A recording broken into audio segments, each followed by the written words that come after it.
આજે બનાવીશ હું મકાઈના લોટનો નવો નાસ્તો. તો કઈ રીતે બનાવો તે હું તમારી જોડે શેર કરીશ.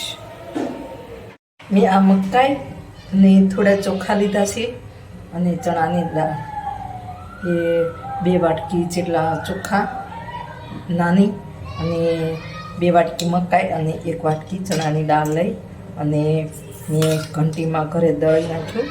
એનો લોટ બનાવ્યો છે, મકાઈનો લોટ, અને એને મેં 8 થી 10 કલાક જેવું છાશમાં પલાળી રાખ્યું છે. તો હવે આપણે એમાં સ્વાદ મુજબ મીઠું નાખીશું.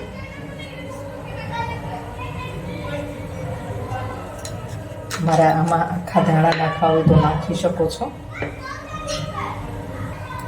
આપણે થાળી એક ગ્રીસ કરી લઈશું. તમે જેવી થાળી વાપરતા હોય એ ટાઈપની થાળી લઈ શકો છો, અથવા તો ઇડલીના કુકરમાં પણ તમે કરી શકો છો.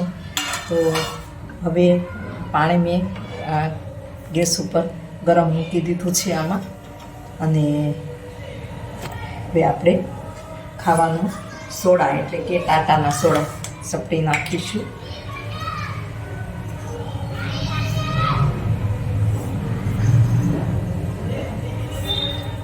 એના ઉપર આપણે ગરમ પાણી થોડું નાખીશું.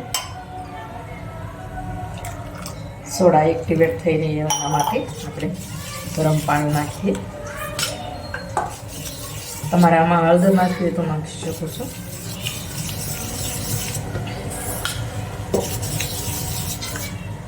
હવે આપણે સોડા નાખીને હલાવી લીધું છે.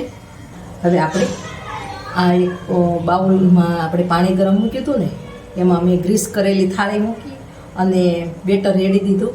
મારો વિડીયો ત્યારે બંધ હતો એટલે ભૂલાઈ ગયું, સોરી. હવે 2 થી 3 મિનિટ આપણે થવા દઈશું. ત્યાં સુધીમાં હું તમને જે અંદર નાખવાનું છે તે બતાવી દઉં. આ મેં ટામેટાં કાપી લીધા છે.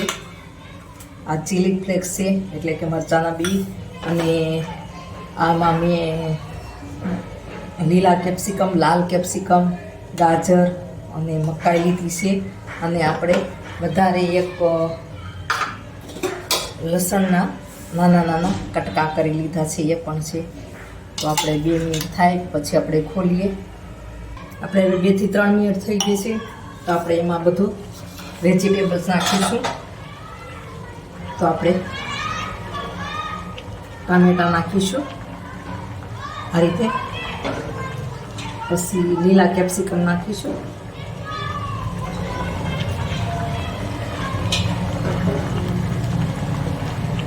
પછી મકાઈના દાણા નાખીશું,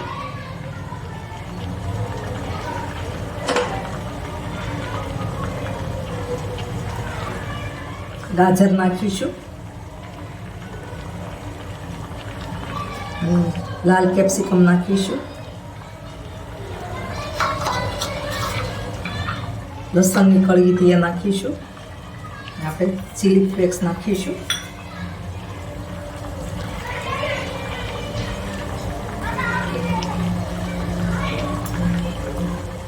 આપણે લીલા કેપ્સિકમ થોડા નાખીએ.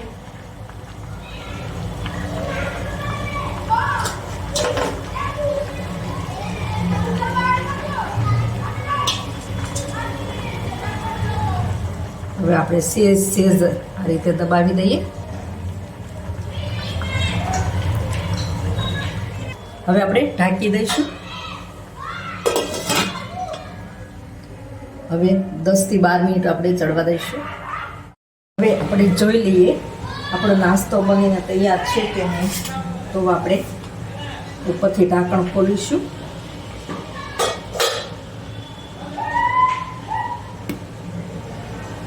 તો આપણો નાસ્તો હવે છોડતો નથી.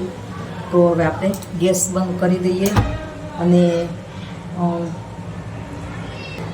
આવો મકાઈના લોટનો નવો નાસ્તો તમે બતાવો તો છોકરાઓને પણ ભાવશે, અને છોકરા પીઝા પણ ભૂલી જશે. તો આપણો આ મકાઈનો નવો નાસ્તો બનીને તૈયાર છે. તો હવે આપણે બીજી ડીશ પણ એ રીતે મૂકી દઈશું. તમે આ બધી વસ્તુ અંદર નાખવી હોય તો નાખી શકો છો, પણ આ રીતે નાખો તો છોકરાઓને એવું લાગે કે નવી રીતે પીઝા બનાવ્યા છે. તો આપણે આ રીતે બનાવો તો છોકરાને પણ ભાવશે, મોટાને પણ ગમશે કે એવું લાગશે કે પિઝા બનાવ્યા છે. આ નાસ્તો બનાવશો તો તમે પિઝા પણ ભૂલી જશો. તો મારી રેસીપી ગમે તો લાઈક કરજો, શેર કરજો, ચેનલને સબસ્ક્રાઈબ કરજો, બેલ આઇકોન દબાવવાનું ભૂલતા નહીં અને કમેન્ટમાં લખજો મારી રેસીપી કેવી લાગી. આ તમે જોઈ શકો છો આ રીતે પીસીસ મૂકીને